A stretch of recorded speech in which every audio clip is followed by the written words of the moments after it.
final pitch session that we're going to close the event with.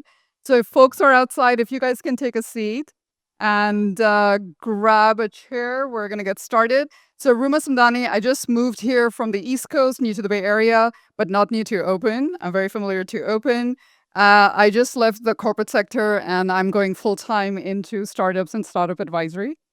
Great. And I'm Fahad Aziz. I'm a president of an organization called Open SV Connect. We are a sister organization to Open SV, and we provide support, mentoring, and networking to startups. I help them get investment ready. In my day job, I'm a founder of a startup called puppydog.io, and we're building an AI-powered buyer enablement platform with Stanford professor Andrew Ng. So before we start, I want to give a huge shout out to two volunteers, Ibrahim and Sadia. If you can just raise your hands. As you know, putting together a pitch competition requires hours and hours, countless hours, and they have been there helping us with coordination, making sure that all the startups have received the right communication that needs to be delivered. So thank you so much. And Ibrahim's right at the back. Okay, briefly about this pitch competition. As many of you know, that we have been doing Shark Tank for over 15 years. Umar has been it's been Umar's brainchild, and it's been very successful. We have taken over 500 applications in those 15 years, and many of our startups that we selected and invited them to pitch on the stage went out to raise millions of dollars. Just last year, the startup that won the pitch competition here also won the TechCrunch award later that year. So we're very proud of our effort here. And this year, we decided to rebrand it from Shark Tank to Pitch Karo. We wanted to spend more time with our startups and less with getting lawsuit from Sony and others. So from here onwards, it's going to be called Pitch Karo. So we want to invite up Riaz. Riaz has 3 decades of experience as a transactional lawyer in structuring, negotiating, and documenting business deals of all kinds with Pillsbury. He's our sponsor. And we're very fortunate to have you back and support us. So Riaz, if you can do a quick intro. Thanks so much. Really excited to be part of this panel and be sponsoring the panel. And Pillsbury is a firm that's been around for about 150 years, and it's not the baking company, which we got a lot. They're the Pillsbury Doughboy. But we actually are strong into startups and incorporated Intel back in the day, long before I got there, and took Intel public. And now I work pretty much with founders and investors and a lot of people in this room that I'm really privileged to call clients, including Fahad's company. And I'll just tell you a little story about All3D. You may know Ammar, who was the president of Silicon Valley, Open Silicon Valley a few years ago, and she started her company All3D.ai in 2020, and we formed that company and helped her with the initial seed funding, and mentors fund invested and other investors invested. And recently, just 2 weeks ago, we closed a Series A with Bullpen Capital. So she's well on the way to hopefully an exit in a few years. But that's just one example. But thank you for giving me a few minutes up here, and look forward to the startups that are going to present. Thank you. Thank you. All right, so let's quickly talk about the flow. You've just met Riaz. We're going to introduce the judges in a second. And after we introduce the judges, the startups, we have 5 exciting startups. They're going to come up. They'll have 5 minutes to pitch. And then they will have Q&A with the judges for 3 minutes. We're going to be a little strict on time. I know that we're running a little late, but it's going to be really fun. And we'll have quick deliberation, or the judges will have quick deliberation. And we'll announce the winner and possibly an honorable mention. And that's sort of what the flow of the session is going to be like. Okay, so I am going to go in no particular order. Bilal, you're not new to your Open. Bilal is with Lux Capital, invests in science and technology companies, has over $5 billion in assets under management. And fun fact about Bilal is that he's allergic to chucandar, which is beetroots. And he's an avid mountain biker, and often he is known to mix the two. Bilal, do you want to add something to your introduction? It's great. It's so good to see so many friends here, and it's including on the panel. In fact, Sujude actually worked with us at Lux at one point, so before she became a hotshot VC herself. All right. So Sujude is an investor with Jazz Venture Partners, where she invests at the intersection of cultural trends and deep science with AI and ML. Fun fact about her is you can test it out, challenge her maybe. She can balance practically anything on her head. Right? Do you want to add something, Sujude? No, that's also, I think, a good overview of who I am. Thank you for having me. I'm very excited to judge here today. Awesome. Next, we have Ammar Hanafi with Moment Ventures, founder, an early stage venture capital firm which invests in companies building technology solutions that reimagine the future. And Ammar's fun fact is he's a marathoner and half marathoner. Do you want to and assets of 100 million under management? Ammar, do you want to add anything? Oh, I think I'm just going to have to go mountain biking with Bilal now. That's the next step. To mountain biking and marathoning. Okay. Last but not the least, Anna Han is general partner with Charles River Ventures, focuses on enterprise software, SaaS, cloud, and mobile, and has made investments in Workstream and Storyboard, and assets under management are about 4.3 billion. Anna, fun fact about you. I'll have to turn it over to you. When I'm not investing, one of the things that I love doing is writing poetry. So it's more of the creative side of my brain than tech. Well, we should ask her to give her poetry to all of us, right? We want to listen to that. Have a poetry slam right at the end. Let's do Is that. that part of the prize? Okay. We would like to invite our first startup on stage, Kollegio. Sinan Khwaja is the founder. And Riaz, we want to hear that excitement. This is my co-founder, Said, as well. Hello, everyone. I'm Sinan, the co-founder and CEO of Kollegio, a higher education marketplace connecting students, schools, and colleges.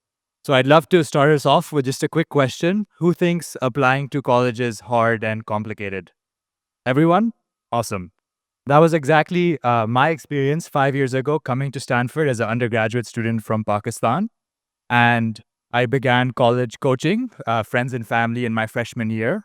Fast forward 3 years, I had helped over 100 plus students. We had a small team of counselors we were working with. We did over 200K in revenue over those years. And when the generative AI boom hit, I really began thinking about, okay, how can we combine these two worlds of generative AI and college admissions counseling together to solve the fundamental problem that we saw in the industry, which is the fact that there are so many super smart, hardworking students out there who can't afford the average price tag of $5,000 for a college coach in the US. And I know all of you are mostly from the Bay, so it goes to 10, 20, 30, 50, 100,000 as well here. So it's a problem near and dear to our heart. And 94% of the 4.1 million students enrolling in college every year are unable to avail these services. So I teamed up with my co-founder, Said, who studied CS and applied math at UC Berkeley, to build out our generative AI platform. And as we were doing this, we realized that there's actually a much bigger problem at hand. And that's the fact that college access is fundamentally broken. It is broken due to an inherent information asymmetry within the system. And it's broken for both students and colleges. For students, they don't know what programs and colleges to apply to, how to create these applications, how to ascertain scholarships, and find a community. And for colleges, they're struggling to find the students that are most likely to matriculate to their institution, as well as target demographics that they're interested in. So at Kollegio, we reached the vision of creating a higher education marketplace. Kollegio helps students with every aspect of the college application process so that they can attain their best possible higher education outcome. This is done through a 100% generative AI and data-driven platform. On the other hand, colleges can access rich, high-quality student profiles, which enables them to better target prospective students and focus their marketing spends. So just when we were building out this platform, we were thinking about, okay, how can we embody everything that the $5,000 college counselor does into a generative AI platform? So that means we help classify schools as targets, reaches, and safeties based on demographic information, as well as academic extracurricular information. We collect dozens of data points on each university, including supplement and deadline information. And where it gets really interesting is we start on the onboarding process, we begin to take student data and ask them about, okay, their own experiences, their own background, and based on their own unique context, exactly as they would work with a human counselor, we're able to help them. So here you can see an essay topic is being brainstormed for a university supplement, and it's a back and forth work with the AI in the same way that you would work with a human. And it's going to lead to an essay outline and topic. And at no point do we ever write anything directly for the student or do anything directly for them. It's all about how do we help them in the same way that these expensive college counselors do. And we do it with extracurriculars, with planning, with college and program match. It really is a super app. And you're probably thinking, okay, so who's paying for that? And the answer is it's the colleges. So a college, on average in the United States, will spend upwards of $2,000 to recruit a single student. This means that there's an $8 billion market at play, where massive players like EAB doing $750 million plus in revenue annually and Applyboard doing $300 million plus annually in revenue are playing. So that's where we're going, and we're helping colleges with their targeted marketing spend. I'm sure everyone here has received, if they've gone through the process or know anyone, emails, physical mail, calls from these colleges. They're throwing spaghetti on the wall, hoping something sticks, and we're helping them save time and money through our targeted, through the targeting marketing they can do from data on our platform. So today, Kollegio has over 20,000 users. We launched 4 months ago, and it's all been through organic growth. 87% of our users have given us enough compelling data for further differentiation of the product as well as monetization. 40% of our users are sophomores and juniors, meaning they're using it all throughout high school. And we currently have 4 college design partners who are paying us. So we raised $750K earlier this year, and we're looking to raise $2 million to really hit it out of the park next year. We have all the right ingredients. We're going to get to 200K plus students on the platform, 40 design partners, and 1.6 million ARR. We're assembling a super syndicate with people like Pearson, College Board, and more.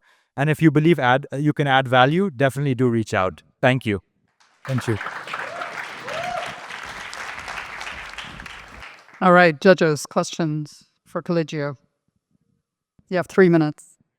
I couldn't help but think all the time while you were presenting, where is the data that you're going to get that actually provides you with the information on positive and false positives, right? Like this kind of a profile actually gets admitted into these colleges but gets rejected from those colleges. How are you getting that information? So it's about success tracking. So one, there's like general college counseling best practices that we embed into our AI through fine tuning and RAG. But then also, like right now, we have 20,000 users. We track their success stories, and each cycle it gets better and better. And that leads to a differentiated moat as we continue to build out our business. I hope that answers the question. It's the colleges where we are in the design partnerships with who will help us with that outcome tracking. We're in data sharing agreements with them already. 2 colleges are providing us with the last 3 years of historical enrollment data. Those are the things that allow us to tune our machine learning models and be able to better predict student behavior as to which colleges they would actually go and enroll in. Are those colleges admitting that the essay or the subjective parts are less of a weight than the objective parts of grades and test scores? So it really depends on the college. Like our design partners go all the way from Bates and Claremont McKenna, which are highly selective institutions, to Utah State University and Westminster, Missouri. And there's different use cases, right? Because Claremont and Bates, maybe they want specific target demographics, international students, people who might not normally apply but might do so if they knew about it. Versus Westminster is really like, how do I actually get students who will show up? And we can help them with that, and they're willing to pay for it. How much are they willing to pay? So they have massive budgets. So I said $2,000 plus of recruitment budget per student. So like USU has a $14 million plus budget. We believe we can hopefully grow to a 70% of their budget, total budget. So they have massive contracts with current vendors as well. So we know that it's possible. EAB, Applyboard, and the sort. I just had a quick comment and a question. Comment is that, I see a lot of education pitches when it comes to AI, but I thought what you guys were pitching was actually quite unique. I hadn't seen something pitched to me that's similar, and I think it's a real need. I think that not only can colleges pay for it, but there's such a drive for parents and families to get their kids into school that it could also come from the parents' pocket, which could increase your market size. I think what I wish as feedback you had spent more time on is, and I know it's early and you guys need to raise money to get revenue, but even if you had 2 to 3 examples of people that spent more time with your app, where exactly in the product they spent the most time, whether it was driving the outlines that you mentioned or just search or how to find scholarships. I think those are things in the early stage that sort of perk up a VC's kind of attention. So, and I know you had only a little bit of time, but if you could say, example 1, example 2, and how those people then, to her question, pay you over time, I think that would have added a little bit more color to your presentation also. Yeah, thank you for that feedback. And we do have a data room with some of that and would be more than happy to share with the judges panel afterwards. Thank you so much. Perfect. Thank you. All right, big round for Kollegio. All right, next up we have PointAI. So if you can have PointAI.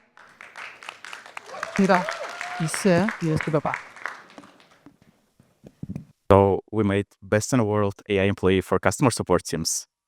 My co-founder, Janara, she used to work at Salesforce as a senior director for customer intelligence for the last 10 years. And after that, she used to work at Meta as a global operations leader. Before that, she had an MBA at Berkeley. My another co-founder, Benazir, she was lead software engineer at Tencent, where she automated customer support operations. And she studied computer science at Beijing Tech University. Me, myself, I used to have my first exit when I was 17, and it was first exit in Telegram ecosystem. I was studying business administration in London at University of Westminster. We all combined it together, made the best AI employee on the market, which can seamlessly connect with any ticketing system what's available currently on the market, and retrieve this data to answer all the basic questions what might come up from your customers in your ticketing system. And our AI employee can be obtained with abilities, connecting with a Stripe, Shopify, and Salesforce to actually solve customers' problem. Let me show you. Recently, last week, we launched on Product Hunt, and we got the first place there. And after that, we handled over 500,000 conversations. Let me show you a quick example how it's working. In this case, customer coming to customer support team to cancel their subscription and asking for a refund. We review all similar tickets what have been done before. We check the terms and conditions. We retrieve the data from a Stripe and see what's happening with their subscription on Stripe. And then, using all this data, we generate 3 responses, and based on 3 responses, we select the best response. In this case, we are unable to process a refund because a transaction was made 48 hours ago. But we can process this subscription cancellation process. So as soon as customer confirms, we cancel subscription on Stripe, generate a response, select the best response, and done. So what's alternatives we have on the market currently? If you're going to hire a full-time customer support agent, they're going to be able to handle 100 conversations during 8-hour shifts. We have 20 working days in a month, which represents 2,000 conversations as a monthly capacity of one-time full-time customer support agent. If you're going to hire this customer support agent here in the US, that's going to cost you $20 per hour, which represents $3.2K in a month. If you use AI solutions on the market like Zendesk, that's going to cost you $2.2K. If you're going to use the intercoms, that's going to cost you $2K in a month. But here is the reality. Any enterprise or big companies, they keep their customer support teams on any offshore, which costs 4 times cheaper than any AI solutions available on the market. The ideology is here behind that the technology should be at least the same level as a human labor, or at least should be able to create some economic value besides anywhere in the world. So was able to achieve a pricing model which is the same as any offshore country with a human labor, or even a cheaper, like by 20 or 25%. To prove a value, we have here our customer in Los Angeles. They have forced almost 500,000 annual conversations with us. And they used to spend almost 500,000 on customer support operations to keep it up. And their customer satisfaction score was 42%. As soon as we launched our AI employee with them, they automated 82% of their customer support operations without any human interaction. And they doubled their customer support satisfaction. All combined together, they was able to save with us $300K annually. Our business model is pretty simple. We only charge 25 cents per conversation fully solved with AI. Even if there is one message from customer support team, we don't charge the company. So our interest is aligned with the company's interest and our interest. With that, we was able to achieve 95% gross profit margin. All our customers located in the US. We spend around 30 minutes to activate one customer, and our net dollar retention for first month is 150%. To summarize everything what I said, we have one of the best plug-and-play solutions on the market, which delivers real economic value. We have one of the best teams on the market who has a proof how to implement AI and understand support operations. And we're looking for partners or investors to help us to develop our distribution strategy to capture the market fast. Thank you very much. Here's my contacts.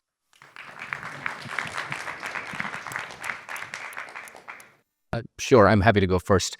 I'll also plead the fifth because I am conflicted in this space, having invested in a customer service AI company. In fact, there's another Pakistani VC, Arif, who's invested in another customer service. So clearly, Pakistanis seem to love this space.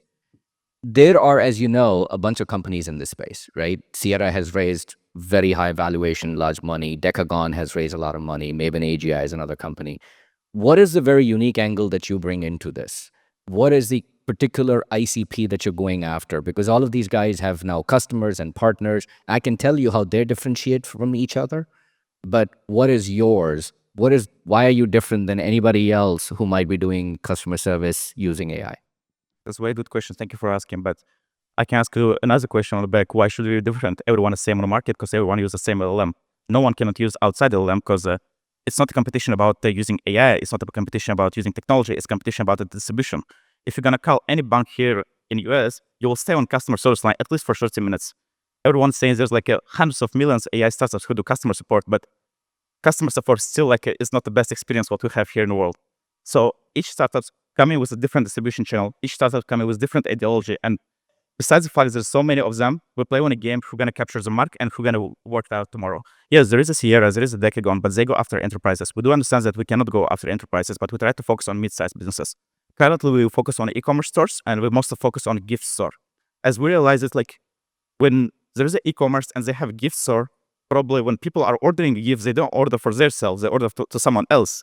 And on a Thanksgiving, on a Christmas, or like any other holidays, there are lots of orders they're getting. And when there's some delivery issues, they get lots of requests on customer support team. And they somehow should solve this problem. If they're not going to solve, for example, there's like 1,000 tickets on a line not solved, and 1,001 ticket is about a refund. And if the refund ticket will not going to be solved tomorrow, they will go to the bank and ask for a chargeback. And for e-commerce stores, if chargeback rate will go up, they will get closed by the company. The problem, currently, like from our existing customers, I can say like we go after from e-commerce stores, but there will never going to be differentiation outside on terms of technology, but there will be differentiation in terms of distribution. So we need to figure out our distribution. So let me just take a different take on the same question. First of all, I don't think that you have a unique background having been a successful founder. You have a particular team. And I think the question is more about how should you think about distinguishing yourself in the market, not the actual question. In some ways, the question is a fair question. There's lots of competitors. How are you going to go after that? But I think you should start with your story and a little bit of focus around your market rather than take the question head on, if that helps. You know what I mean? Think about it. Maybe spend some time with some advisors and think about like, how do I position in the market? Because it is a crowded market. You have to understand what you're entering. And so that's the advice I would have. It's not a question, but I would just sort of think about the question behind the question, not the actual question. Thank you. Thank you so much, Azmat. Great presentation. I'll take the clicker. So our next startup is Empowerly. I would like to invite Chang Shou and Lydia to come and present.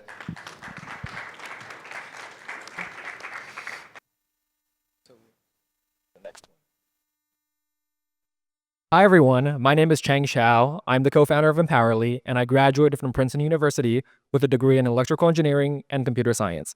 And this is Lydia, who heads enrollment and sales at Empowerly, and she graduated from UCLA. Empowerly is the largest and fastest growing college counseling service for students seeking admissions to top universities and career paths.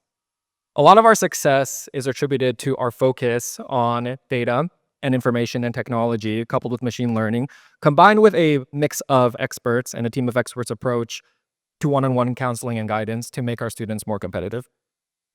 So over the past 2 decades, college and career navigation has become more complex and competitive than ever before due to a demanding job market and economic environments. So students have exponentially more issues and information that they have to deal with and navigate. And the amount of students applying to top universities has also exploded, leading to continued stress for parents and families. And this trend will likely continue. So for example, in 2000, Berkeley's acceptance rate was 31%, and this past year, it was under 11%. As a result, there's a need for personalized, specialized guidance to empower students to navigate an increasingly competitive career and college landscape.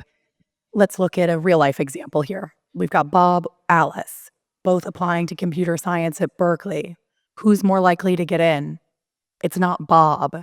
Bob is exceptional only when compared to his peers at his local public high school. Instead, Alice has a distinct and meaningful advantage. She's made deep impact in her area, computer science, and it's easy for an admissions officer to see what kind of career Alice is going to have when she graduates. At Empowerly, we build students like Alice. So how do we do it? Well, we start as early as 4th grade with interest and talent discovery, with honing extracurriculars that actually move the needle in admissions, and of course, course selection that will improve a student's academic outcomes.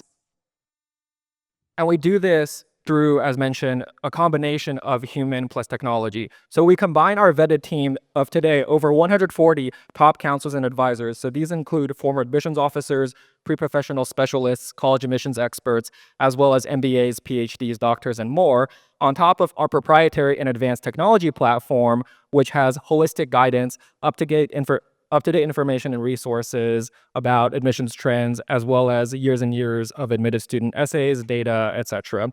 And all of this is built on top of over 800 years of guidance and experience advising students, as well as over 200,000 data points regarding what schools the students get into, why do they get there, and what do universities care about.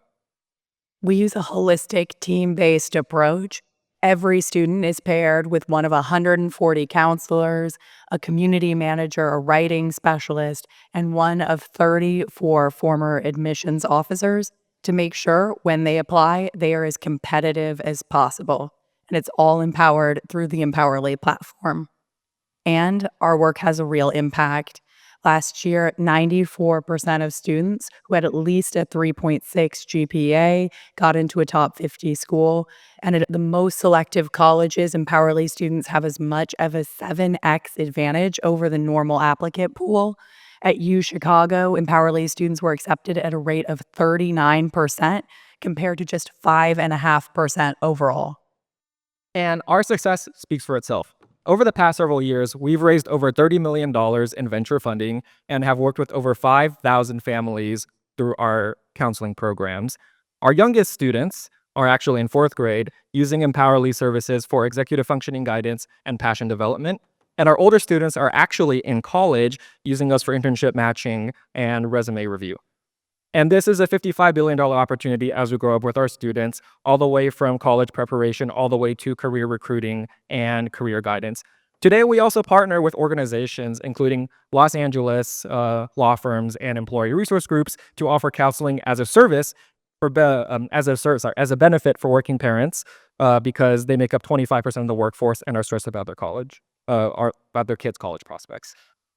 And so if you're interested in Empowerly, feel free to go to empowerly.com to find out more. And you can also fill out this form to receive 15% off any comprehensive package if you decide to enroll and request more information through the first QR code. And if you want to learn more about admissions, please register for our webinar on November 13th about insider tips to get into an Ivy League school from a former Columbia admissions officer. And that's the second QR code. Thank you so much. Thank you. I guess this feels like you brought a machine gun to a knife fight. You know, it's a bunch of seed stage companies, and yeah, it's fine. It's fine. So why are you here? Question. Yes. So Mentors Fund has been a very valuable partner to Empowerly over the past several years, and we had a discussion with Umair, who was interested in having us present, and so we were happy to assist. It's great for you for acquisition. I was just trying to understand, because you probably get lots of great potential customers. How does this scale? Because you have so many people involved. I would be worried about scalability because you've got a lot of people around this, and also customer acquisition all the way to 4th grade. It seems a little early. So a great question. And this is like any two-sided marketplace, right? And two-sided marketplace with human effort. So on the counselor side, that's actually the hardest problem, because there's actually not that many high quality counselors out there. I would say 90% of them don't provide as good guidance, and 5 to 10% of them are actually incredible. And so part of it is curating that sort of staff, of the top 5 to 10% counselors. And so that's something that we figured out how to do over the past several years. And it was a very arduous process, but it's through a combination of figuring out supply side acquisition. How do you do brand reputation? How do you actually do the curation? How do you get them to actually want to work with you? And to actually scale the quality as we scale, that's where the AI, the machine learning, the platform comes in. Because everything is done virtually, we're able to actually measure and maintain quality, but we're also able to make sure that the counselors are giving the right information to students, because this changes every year, right? And so this is a quintessential example of this sort of technology and humans working together. Technology is doing what it's good at, humans are doing what it's good at, and that has enabled us to scale this far. And then for the family side, it is basically pretty similar, I would say, to a lot of consumer companies that have very strong network effects. So as you know, college counseling is very word of mouth, right? And so we actually have hyperlocal bubbles. So for example, in Fremont, in places like Washington, where neighborhoods have a lot of people that use us. And so the more students you have in an area, the more customers you get, and it's a perpetual feedback loop. As you guys grow, are you going to start focusing on the younger demographic, the fourth graders, middle schoolers? Are you going to focus on the law firms, the graduate students? Do you have a plan there? So yeah, it's a parallel path. The consumer business will continue to grow, and then it turns out a lot of our families actually work at the same companies, right? So they all work at Oracle or at Wilson Sonsini or something, and they're like, hey, wouldn't it be nice if our company also offered this as a perk, like how they offer fertility or daycare? And in fact, 25% of families all have this issue. And so that's allowed us to start conversations with organizations saying, hey, your employees are already using us. And it's helped us actually, for example, with the City of Los Angeles deal, we were able to, the pilot was last year, and increase our ARR with that business over 30% over this year. All right. And it allows us to provide counseling to people who otherwise wouldn't afford it either. All right. Thank you, Empowerly. Big round of applause. So our next startup is in cybersecurity. Riaz. Great. This one.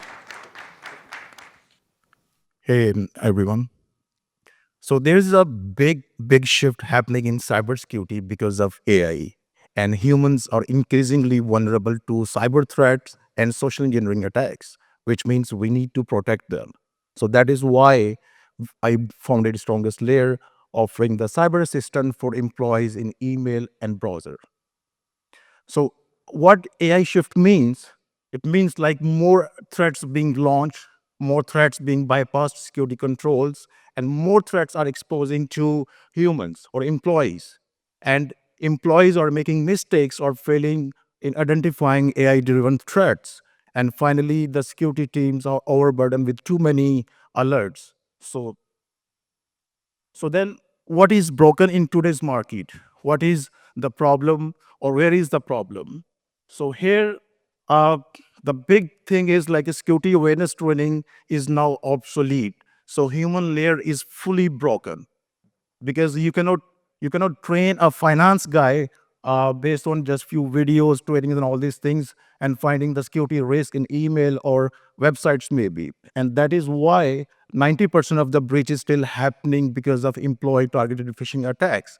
And per breach actually costs $4.88 million.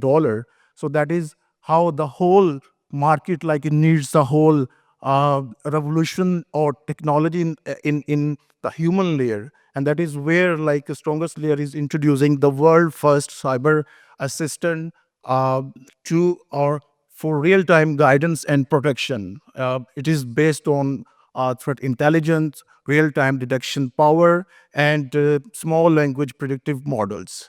So now it is available in your workflow, which means in email or browser. So it works as a security analyst, threat tester, and security trainer, which means now you don't have to train your employees to look for the red flags, but we find them and we're going to train your employees in real time. So that is how we eliminate the human errors in real time. So this is a quick example of secure your email. Mike is in finance department. So he is happy because he's having the real-time guidance and real-time protection for every email he is receiving, because we are guiding him on every incoming email. So there are plenty of reasons why customers love us, because we identify AI-driven threats and stop them.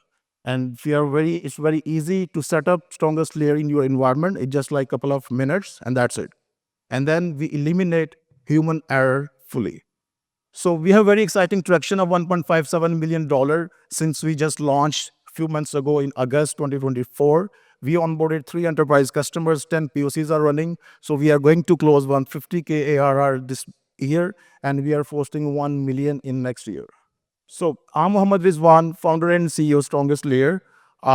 Before that, I have 19 years of experience in building cybersecurity products. So at FireEye, I built the detection infrastructure, which is being used across all the products, including email security, cloud security, and network security. Joshua has joined me from Google, where he was leading the threat intelligence team.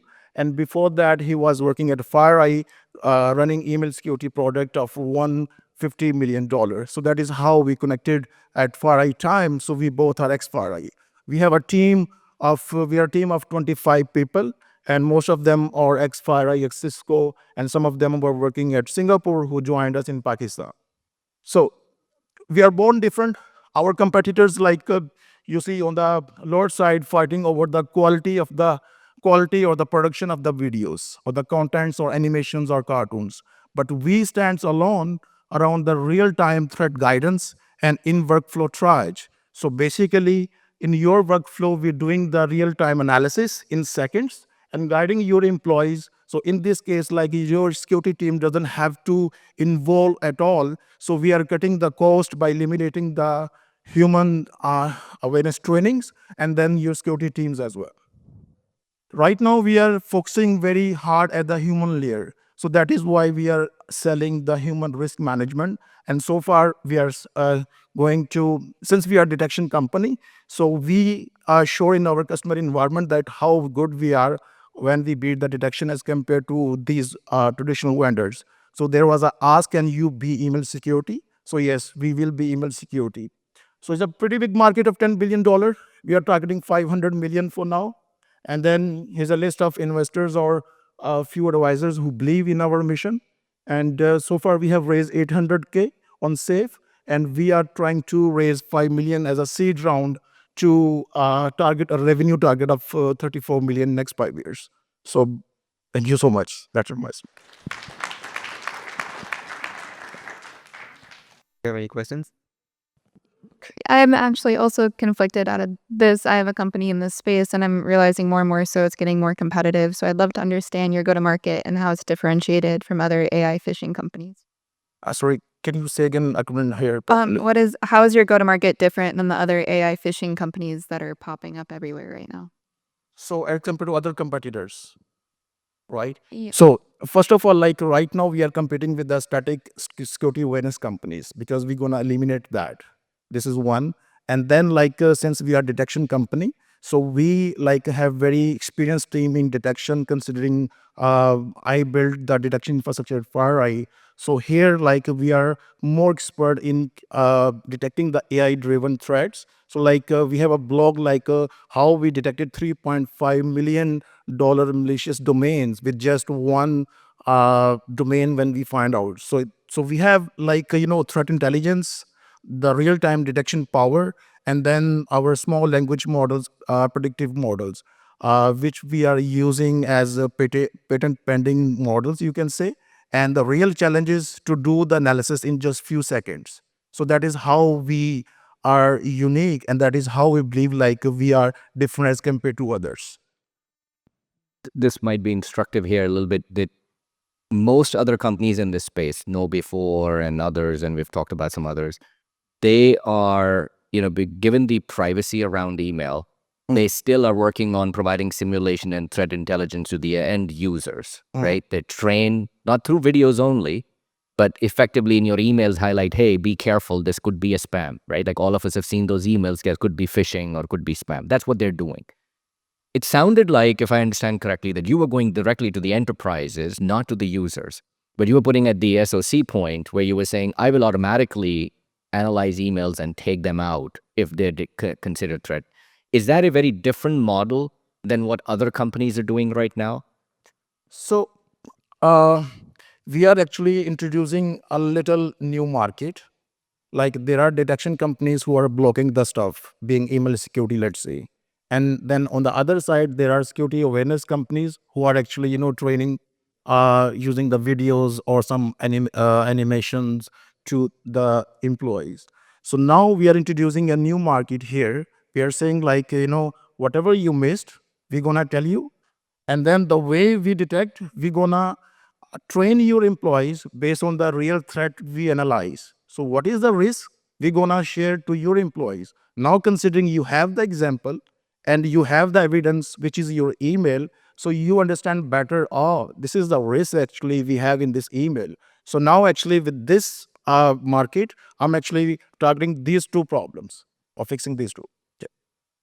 I guess just in terms of feedback, this is more feedback as well. You spend a fair bit of time up front talking about the problem, which is fine. I think that makes sense, but a little bit probably more because it's an enterprise-focused company, is thinking about the architecture and differentiation. This is a hard pitch to do in 5 minutes in front of a group like this, because it's really about how they go to market and how your product is integrated into the infrastructure, whether it's user or gateway, how you're going to go to market. The questions you got were sort of quite specific to enterprise. So this is more, it's hard to do what you do, but I have feedback. And the other thing I would say is start with your team first, because it's really important to establish credibility in this business before you start talking about the problem.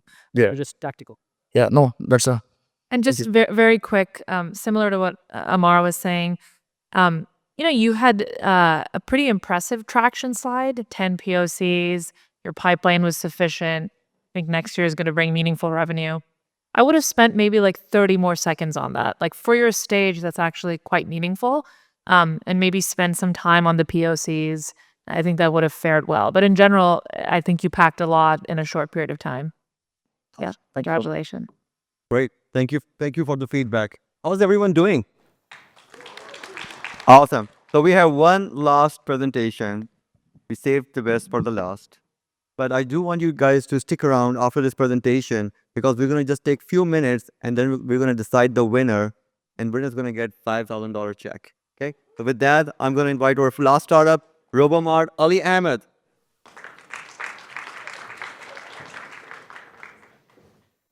Thank you, Fahad.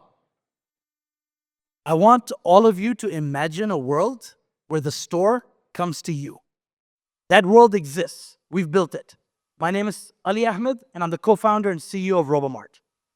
Robomart builds self-driving stores for retailers. We do this because grocery delivery is broken. Consumers pay exorbitant fees for a subpar experience of melted ice cream and wrong items, while retailers lose money on virtually every single order. That's why we've built a platform for retailers to deploy their own stores at the most profitable way possible while giving consumers the most convenience. Consumers can simply hail a store just by tapping one button. It's more akin to ride-hailing like Uber than it is to delivery. When it arrives, they get a notification, they slide to open the door through the retailer's app, and then they grab the items they want. It's a full auto-checkout system. So they don't have to scan the items, they don't have to scan their card. It's a frictionless shopping experience for the consumer at their doorstep. We call this store hailing. And store hailing is always going to be 3 to 5 times faster than the fastest delivery services that exist today. And the reason for that is because it completely does away with the order basket creation process, the order pick and pack, and the order pickup. Retailers can deploy 3 different Robomart types. There's the food or grocery essentials Robomart, there's the snacks Robomart, and then there's the ice cream Robomart with full temperature control.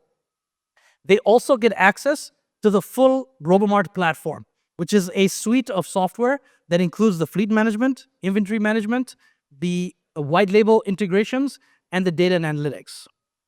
They pay us a monthly license fee over a 5-year contract, and it's extremely profitable for the retailers. They can generate $1,000 in sales every single day at up to 90% less cost than brick and mortar. And it's extremely profitable for us as well. We have a 60% gross margin on every single Robomart. We've run multiple successful pilots with our pilot customers that include Mars, the candy giant, Ben & Jerry's largest ice cream company in the world, and Reef. And their consumers absolutely loved the experience. The Across the entire pilot phase, there was 90% repeat buyers. And the average time was 9 minutes from start to end. We're now moving out of the pilot phase, and we will be deploying fully self-driving Robomarts starting next year on campuses in the US with our customers, including Mars. And just last week, we signed a $1 million contract with Art Specialties to deploy 10 Robomarts over the next 5 years. Autonomous vehicles are now a $150 billion market, and Waymo is doing 150,000 driverless rides a week. Tesla also announced at their We Robot event that they're going to introduce unsupervised full self-driving starting next year, and mass production of their robots, the Cybercab and the Robovan, starting in 2026. And that's not all. AVs are now becoming commoditized. There's a dozen companies across the world that are building, manufacturing these custom vehicles for companies like us. And we're taking advantage of this by being the only company to deploy store hailing as a service to retailers. We also own the patent for self-driving stores and store hailing. And the title of our patent says one-tap ordering. Amazon had patented one-tap checkout. We own the patent for one-tap ordering. My background is in on-demand delivery and robotics. My co-founder Imaz's background is in ice cream and retail. And our third co-founder Tigran's background is in self-driving and autonomy. Together, we're the ideal founding team for this business. We are on a mission to enable the near teleportation of goods through robotics. Just like the internet unlocked and revolutionized how we buy goods through e-commerce, autonomy is now going to revolutionize how we get goods through store hailing. We're raising $5 million to fulfill our contracts and start scaling. Thank you.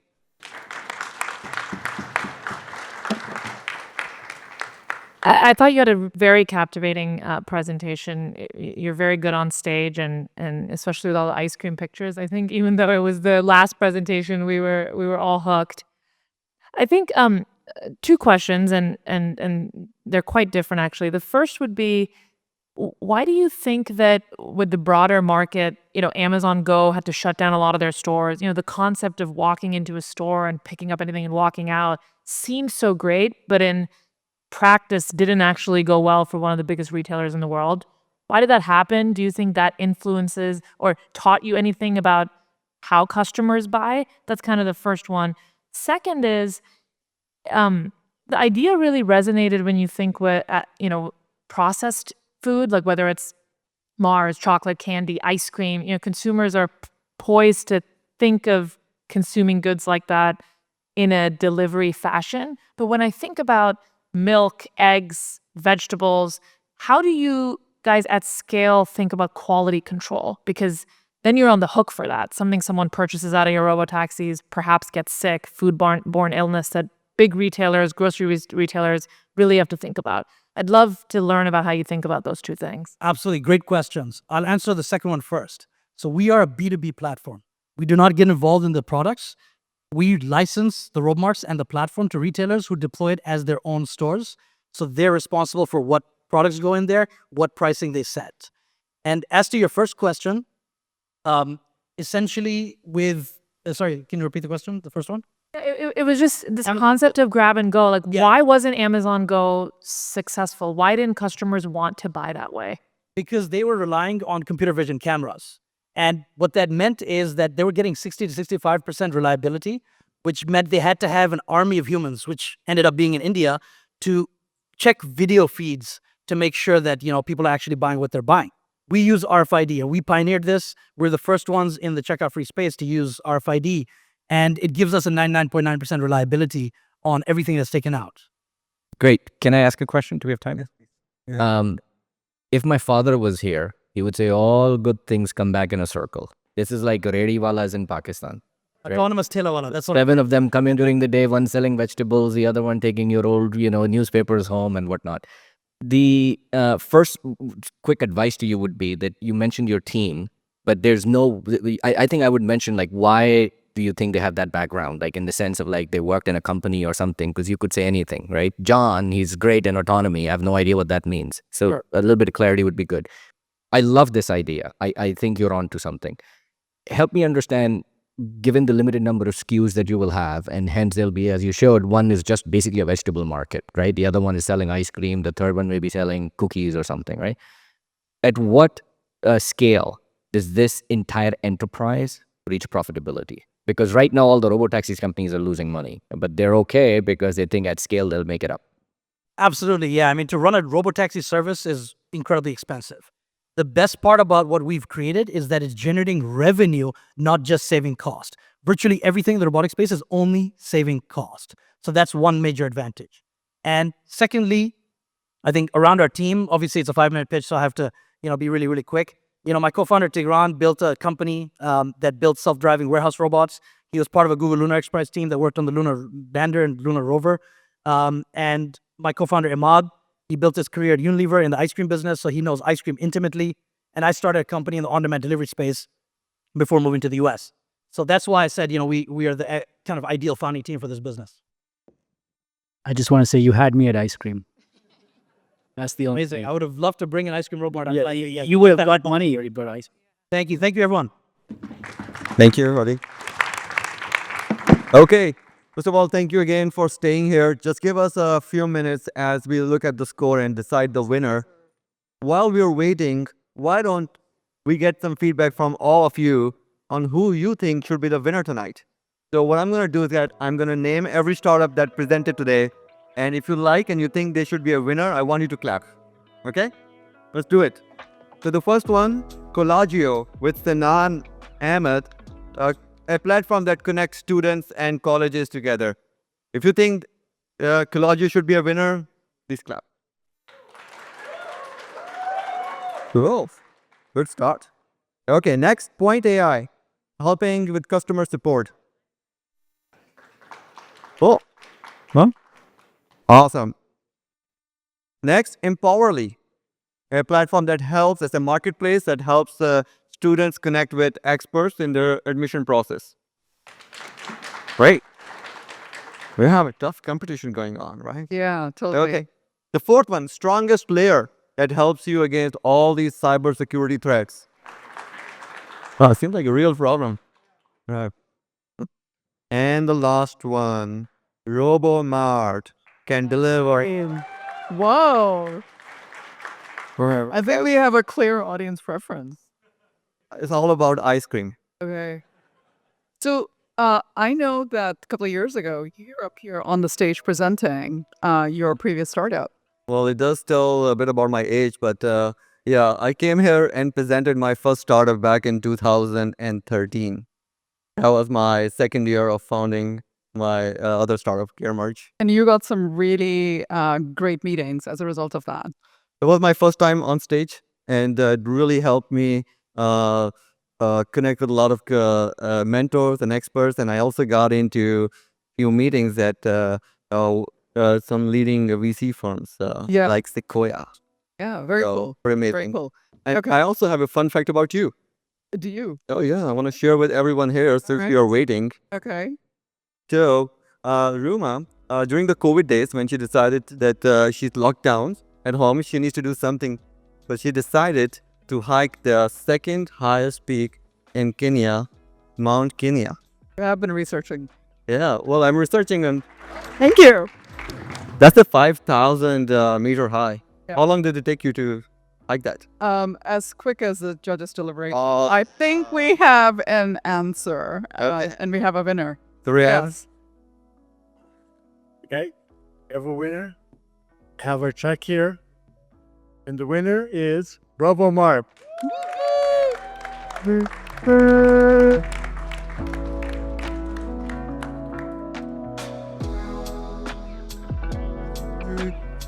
Yes, if you need me give you these, I even go.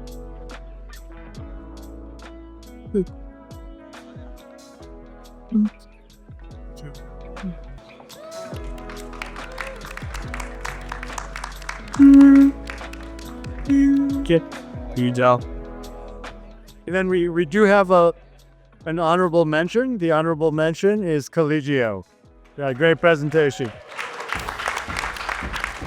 More check for your plays, yo. Sorry.